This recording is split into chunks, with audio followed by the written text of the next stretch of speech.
Hello everyone, I am Jonathan Little for PokerNews.com, and today we're going to be going through a hand that one of my students played in a recent $550 buy-in World Poker Tour event. And right off the bat, my student makes what I think is a pretty big mistake, unless he has read on his opponent. And, I'm just watching a replay of this hand, so I don't know the opponent's strategy at all. But it folds around to our hero in the small blind, who raises to 2.2 big blinds. And the problem with this is that the big blind has to put in 1.2 big blinds into a 5.4 big blind pot, which means it needs to win something like 20% of the time to break even. Let's get out a calculator and make sure we have our numbers right. He has to put in 1.2 divided by 5.4, the total pot. So he needs to realize 22% equity to justify calling. Now, do you think the big blind can realize 22% equity in position with any two cards, 7-2 offsuit? The answer is absolutely yes. So unless our hero in the small blind is raising tiny with exactly like aces, kings, and queens that are in great shape, this is not going to work out so well because the opponent's just going to get to call a lot and play well from in position. So in this scenario, I definitely think hero should either raise bigger to like 3.5 big blinds, even though he only has 30 big blinds to start. I think raising to 3.5 big blinds is fine. Or he can limp. And I definitely prefer a limping strategy in general, perhaps even wider than like a GTO limping strategy looks like. I actually have charts for an implementable GTO strategy at pokercoaching.com under the tool section, so head over there and check that out, where you can see that in this situation, usually limping's probably just going to be ideal, but you can mix it up. What I do not think is good is raising to 2.2 big blinds, though, because the big blind's just never going to fold.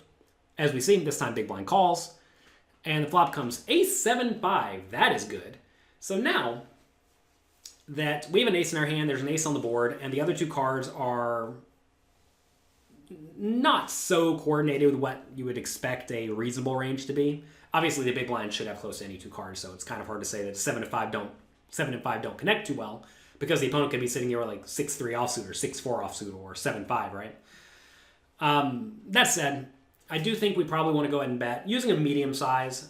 Now, at this point, we don't really mind giving the opponent good odds to stick around, because if we bet something like 5 big blinds into the 5.4 big blind pot, what's going to happen is the opponent's going to fold out everything besides a pair or better, or an open-ended straight draw, right? But if we bet small, like let's say 2.5 big blinds, now the opponent's going to call with any gut shot straight draw, any pair, and maybe even stuff like backdoor draws, like Jack 10 of spades for backdoor straight draw, backdoor flush draw, that's drawing pretty thin. So I definitely like a smallish bet in this scenario. I think that's going to be pretty nice. Our hero does go 2.8 big blinds, which I'd probably go a tiny bit smaller. I mean, I know it sounds like I'm nitpicking a little bit saying go 2.5 instead of 2.8, but as you start going closer and closer to half pot or 60% pot, that's when you start to make opponents sort of realize, oh no, this pot could be big.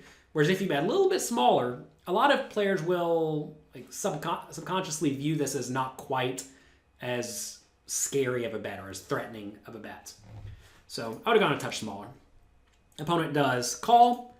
Turn is the 3 of hearts. So it's ace-7-5, 3. And at this point, if I am the hero, I'm just trying to figure out how do I get my stack in by the river. And you're going to find that that very often is an overriding concern whenever you have an effective nut hand. So the pot's 11 big blinds. If we bet 7 big blinds out of our 27 big blind pot and the opponent calls, the pot's going to get 14 big blinds larger. So the pot's going to go up to 25 big blinds, and we're going to have 20 big blinds remaining in our stack on the river. I think that's pretty nice. You don't want to start betting bigger than 7 big blinds, because once you start betting 8 or 9 or 10, which give us a smaller stack to pot ratio going to the river, which is better in general. But the problem with that is that it will look way scarier to the opponent immediately. So I think I'd rather bet something like 7 now, and then set up a large but certainly a reasonable river jam. Our hero goes a little bit smaller, 5.8.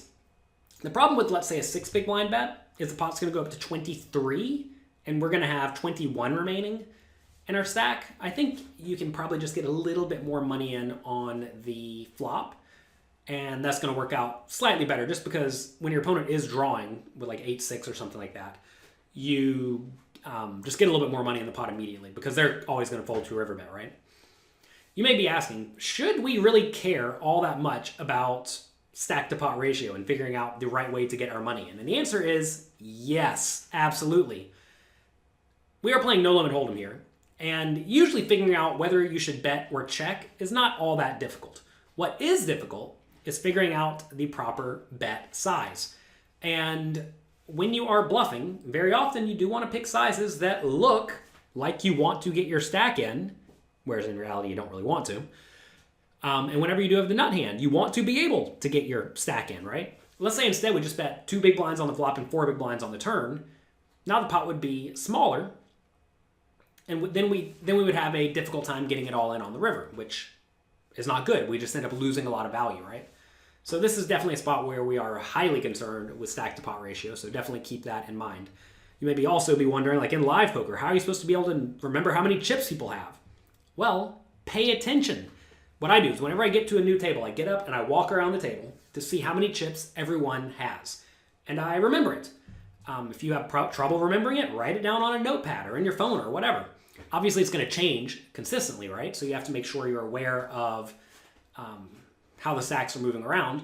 Also, you should get very good at estimating how many chips people have. If you're not good at counting chips in like half a second by looking across the table, practice a lot at home.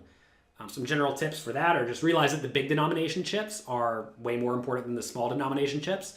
So if someone has, let's say, like 8 5,000 chips and 15 1,000 chips, and then, I don't know, 40 100 chips, right? Realize the 40 100 chips, they matter, but the 5,000 chips and the 1,000 chips matter way more. So it's not like you have to know the opponent has, what did I say, 45,000 plus 4,000, right? It's not like you don't have to know they have 49,000 exactly, but they have like 45,000 plus some.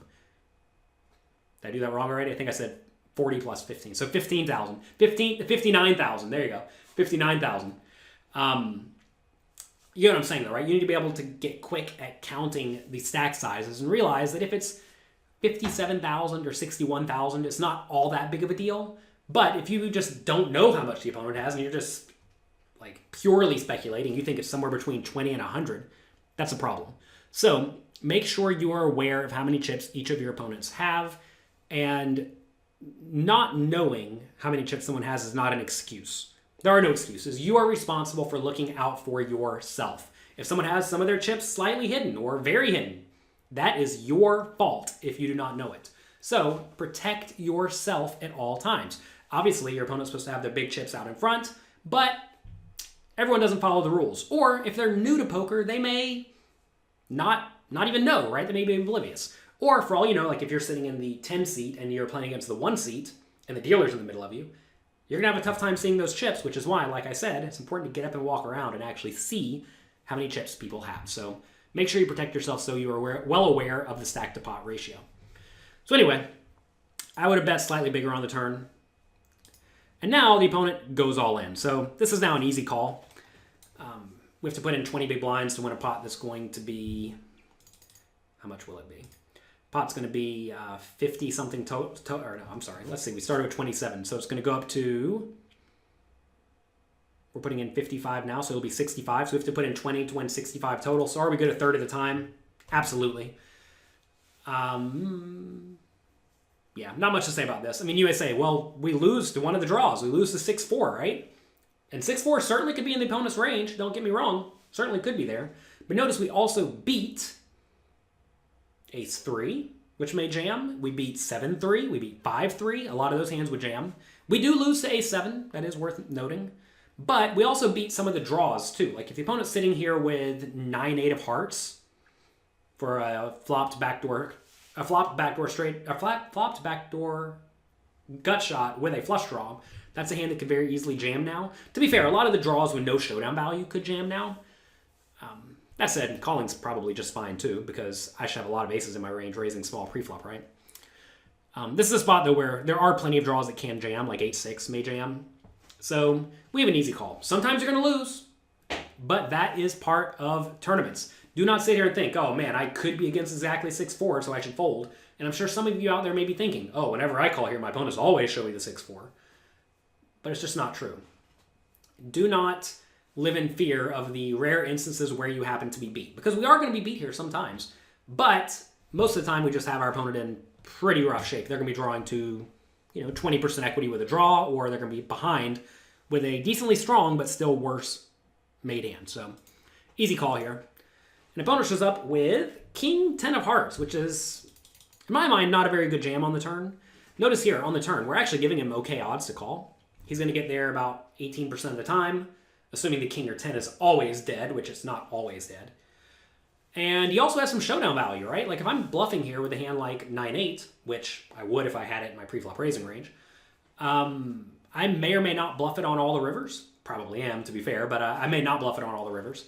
And in which case it just goes check, check on the river and the king high wins. Same thing if I had a hand like Queen Jack that just decided to keep bluffing, right? Queen Jack of Hearts, Queen 9 of Hearts, Queen 8 of Hearts, stuff like that.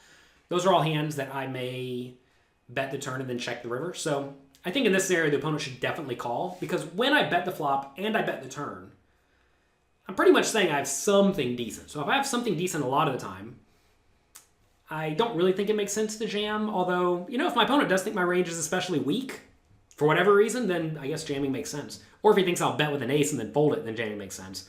But in this scenario, when I bet the turn, I'm just not folding an ace. So be aware of that. And, make sure you're protecting yourself too in these scenarios, because if you are betting with an ace, say you bet with ace 9 on the turn for value and your opponent jams and then you make a big fold, that's not good. You're going to find that making big folds is a great way to blind out of tournaments. And we're not trying to blind out of the tournament. We're trying to win all the chips. And in the process of getting all the chips, well, sometimes you die trying. So that's going to be it for today. Hope you all enjoyed this hand for Poker News. If you want to get a completely free trial to my training site, pokercoaching.com, head over there right now and sign up. We have lots of quizzes, training videos, classes that will help you reach your poker goals and achieve your maximum potential. So check it out over at pokercoaching.com. Good luck in your games. Have fun. Share this with your friends. And I'll talk to you next week.